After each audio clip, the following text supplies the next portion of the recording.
It's time now to check out Honda's newest scooter, the Big Ruckus. Now, before you say anything, hear us out on this one. Honda first introduced the Ruckus a couple of summers back using a 50cc platform, and right away, we got it.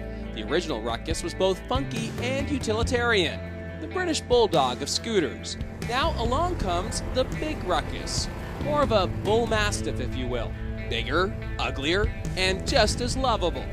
Between the pipes, you'll find a 249cc liquid-cooled 4-stroke single, mated to a belt-drive, fully automatic transmission.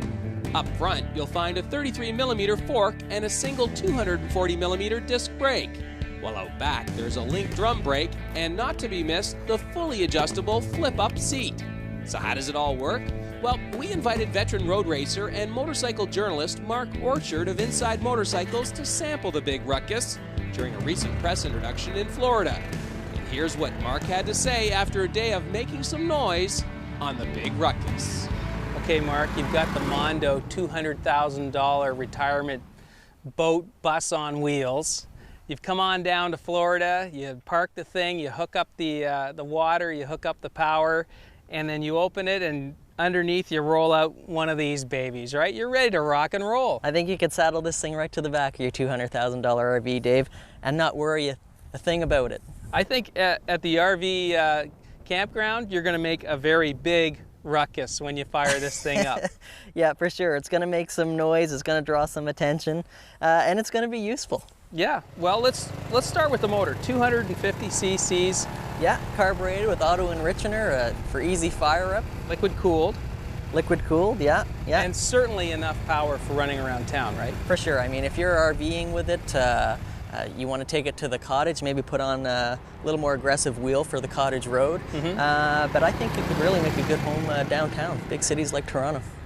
So you're blasting around the retirement community, and once in a while, if you had to get up on the highway, yeah, it'll do 120, right? 129 if you kind of tuck in underneath the bubble, but a little bit stressful. It will get you up and down the highway quickly, right? It'll Maybe not across Canada. I wouldn't call it my commuter vehicle, but if you needed to jump onto the highway for a second, it'll get you there. Okay. Now it's got a fully automatic transmission, so it's really user-friendly.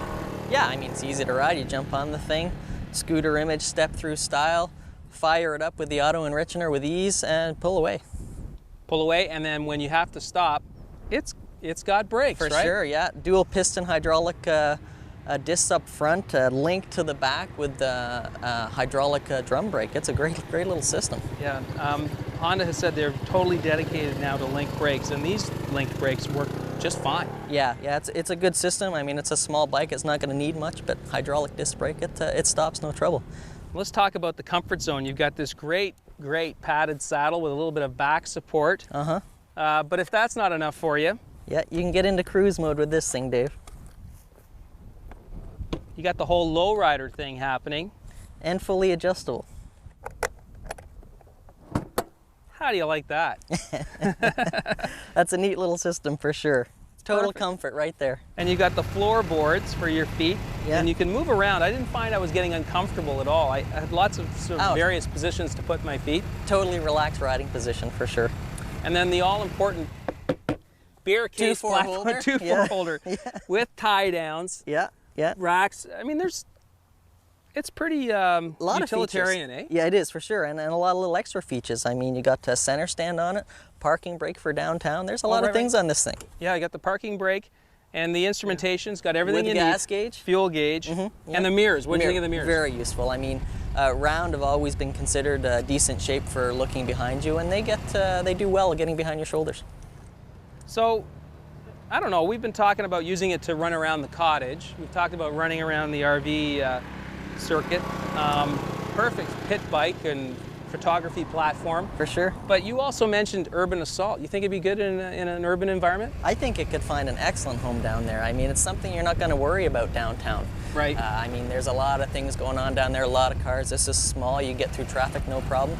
And when you park it, you put it between two cars, you bump it up into the curb. It's small, it's very light, it's easy to maneuver around, and you're going to park it and not worry about it. I mean, what are you going to scratch on this? Right.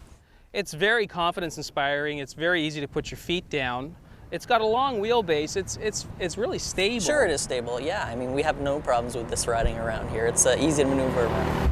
The question now is, what do you wear when you ride it? Yeah, I'm not sure what kind of helmet works with this thing, but you want to stand out, I think, if you're going to ride this around town.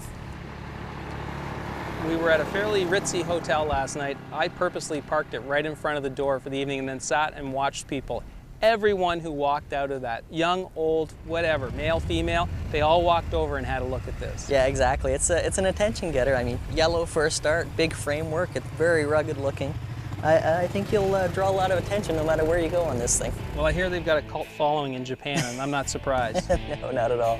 I wonder if I could hang on to this for the summer. Thanks a lot. Might work well in Bloomfield, Dave. I think it'll be perfect in the county. What a blast.